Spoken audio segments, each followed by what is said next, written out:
ไม่สุงค่ะเมื่อได้เป็นวันที่16เดือนธันวาคมที่6ปี2026ในตอนแรกข่าวใส่หม้อหอมมีข่าว2ตอนที่มาเปิ้นเผาค่ะตั้ง2ตอนในก็เป็นเพศกึ่งกลางตั้งเฮอร์มินอ่อนด้าเปิ้นได้แต่ก็เข้ามาถมด้วยข่าวโหในค่ะเฮอร์มินเฮลิคอปเตอร์2ลำผ่ากันเหนืออากาศกลางหาวเหี่ยวก็ตกลงมามีก้นดูดสิ่งสารจ้อยเมื่อวันที่15เดือนธันวาคมที่6ปี2026แน่มีข่าวงาออกมาว่าไล่เกิดขึ้นเปิงเป็นเฮอร์มินเฮลิคอปเตอร์2ลำผ่ากันเหนืออากาศกลางหาวเสียวก็ตกลงมาเหนือปื้นลิ้น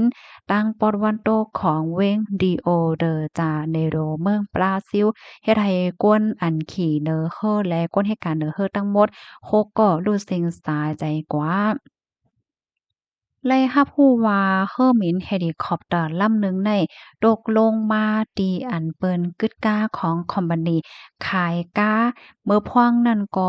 มีก๊าไว้อยู่น่ะเนาะก๊าไฟฟ้าและจึดแหนกึดไว้เป็นหลายลำค่ะเฮ็ดให้ไฟลุกไหม้ตั้งฝ่ายภูมิพลพ่นเข้าในก็มาแขเสียก็กุมกำไฟไว้ไล่จังไหนค่ะอ้อ เกี่ยวกับในหลวงในค่ะอันเป็นก้นแม่ยางก้าค่ะเนาะก้นที่อันหันนั่นค่ะนะเขาก็ใครได้ว่าเขาในกอไลหันเฮอร์มินเฮลิคอปเตอร์ลำหนึ่งเนี่ยเป็นไฟลุกไหม้ไว้หลังสีผ่ากันเนอกลางเฮาเสียก็ไล่หันก้นขี่เนอเฮอก็นึงในค่ะนะแหวนออกมาเที่ยงลำหนึ่งนี่ค่ะนะก่อนที่เฮอร์มินเฮลิคอปเตอร์ได้เตะตกลงมาแหวก็พัดใส่ปืนเฮ็ดจังได๋อ้อ เปิงเป็นอันไหนในลีโกได้เด้อปยกหลีตกอกตกใจหนาในออลองตั้งลายโหยยมันได้ก็อยู่ที่ภูมิพลพรเขานั่นไหนเด็กกดทัดด้วยเทียงกำเนิงว่าเฮ็ดจังไหนค่ะข้อมูลตอนนี้เขาไหนก็ไล่เปิงอิงเอามาที่ห้องการข่าว AP ออกไว้นะคะอ้อเพกึ่งกลางตั้งเฮิมมีในพี่น้องค่ะวนว่าจ่องลีโกค่ะลูกดีข่าวเงาโหในเสกับในเฮาคำมาถ่อมด้วยข่าวเงาเทียงโหนึงค่ะนี่ก็เฮอหมินปล่อยหมากปี52ของกับศึกอเมริกันตกเมื่อวันที่15เดือนธันวาคมที่6ปี2026แน่มีข่าวเงาออกมาว่าตับปังเศร้าอากาศกลางหาวตั้งปอตอนใด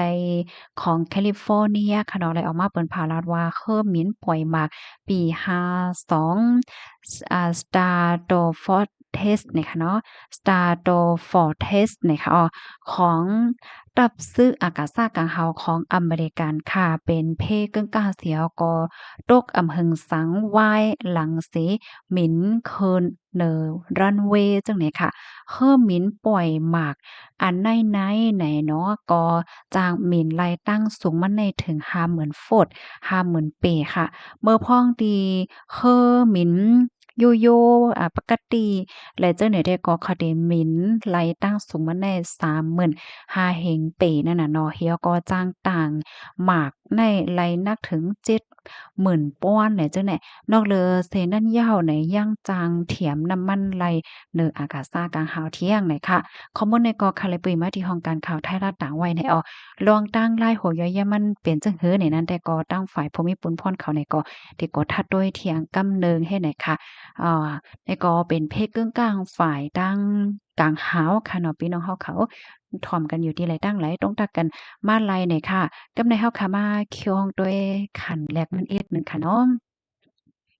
คันแรกนั่นแหละคันค่ำในวันในแผนไว้ซึ่งพอเฮ็ดจังได๋ค่ะเนาะเพราะว่าเฮาคามาด้วยขันค่ำในแต่ก็มันลงมากำเหลียวกุ้ยเนี่ยค่ะเนาะกุ้ยยอกออกเนี่ยก็สำขึ้นคืนยาวเฮ็ดจั่งเนี้ยเนาะบางก็แต่จ้องตั้นกว่าซื้อผมหัวว่าจ้องตั้นกว่าซื้อกว่าขายกันหัวว่าอันใดค่ะเนาะเฮามาถ่อมด้วยขันค่ำที่ในเมืองไทยค่ะค่ำแดงเพราะว่าเฮาค่ะมีเสียกว่าขายเนื่องแก้มในได้ขายแล้วอยู่66,000เฮง 6ปาก50ป้อว่ากว่าซื้อซ้ำแต่ละปันอยู่66,000แห่ง8ปาก50คำหางเคิงค่ะป้อว่าเฮาค้ามีเสียกว่าขาย1วาทได้ได้ขายเลยอยู่65,000แห่ง3ปาก24ป้อว่ากว่าซื้อซ้ำแต่ละปันอยู่67,000แห่ง6ปาก50ค่ะคันแลกเงิน$1อเมริกันในได้แลกรายเงินไทยอยู่32.56นี่อ้อกำในเฮาค่ะมาถ่อมด้วยขันค่ำที่ในเมืองใต้เมืองคมตุ้มเซียนปานเก่า คำเตียงเพราะว่าเฮาค้ามีเสียกว่าขาย1แก้มได้ได้ขายเลยอยู่9,970,000เพราะว่าเฮาค้ากว่าซื้อซ้ำแต่ละปันอยู่10,000,000ปลาย70,000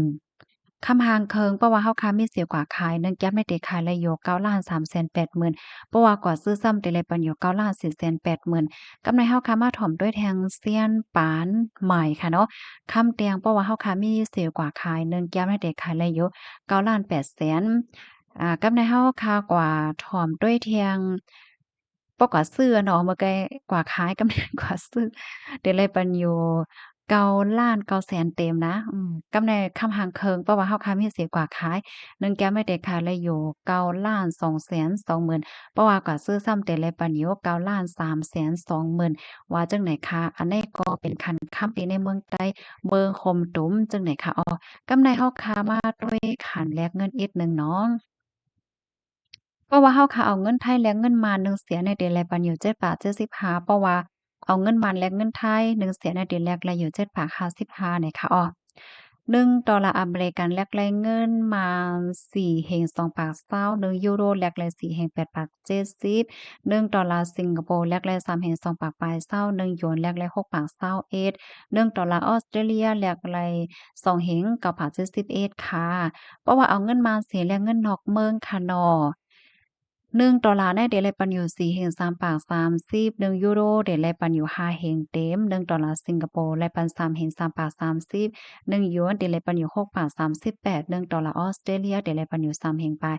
50อันนี้ก็เป็นคันแลกเงินในวันมื้อนี้ค่ะค่ะพี่ๆน้องๆเฮาเขาถ่อมกันอยู่ที่ไหลตั้งไหลพองต้องตักกันมาหลายเนี่ยค่ะเนาะขอหลายตอนหลายที่ว่าแตกแล้งหลายจั่งใดเนี่ยค่ะเนาะก็ต้องถามมาหลายนั้นก็เพิ่มเติมข้อมูลมาก็ไหลอยู่เฮ็ดจั่งใดคะเนาะวงวางในเฮาค่ะเนี่ยก็ใกล้ๆไหลยินข่าวเงาเพกึ่งกลางตั้งเคิมหมินในนำไว้ค่ะเนาะพี่น้องค่ะมันมีข่าวมาอันเดะค่ะไหลออกมาสึกเป็นแพก็มีค่ะเนาะเหมือนเรื่องหนังอัน เป่าแป้งในค่ะนะที่อันเทียมแห้งโฟนช่วงแห้งโฟนว่าซังว่าจั่งเนี่ยมันมีหลวงโพงแตกว่าซังว่าเจ้านายเฮ็ดให้ได้ข่าวเงาอันนี้ก็ใกล้ๆออกมาเนี่ยเนาะกำนันและพี่น้องเฮาค่ะเมื่อว่าที่ออกเข้าตั้งไหนก็อย่าลืมเลเพียนด้วยว่าสายการเมนที่อันพี่น้องเฮาเขาได้ขี้นั่นจ้องปันเอาเป่าแป้งเคินเฮ็ดจั่งใดค่ะเนาะบางอันบางตี้เนี่ยเปิ้นปันเอาเคินเหย้าค่ะเพราะว่าเอาเคินก็มันได้เลยเป็นเซียนอีสังนี่เพิ่นมักมันไว้เฮ็ดจั่งใดคะนี่ในได้ก็ลองตั้งรายโหอยู่ยามมาเดียมาเปิ้นแผ่พันพี่น้องค่ะแทงกำหนึ่งเฮ็ดจั่งใดคะเนาะเพราะว่าค่าหั้นแม่นค่ะเนาะค่ะยินจมูกก็ที่รับถอมปานแห้งค่ะไม่สูงค่ะ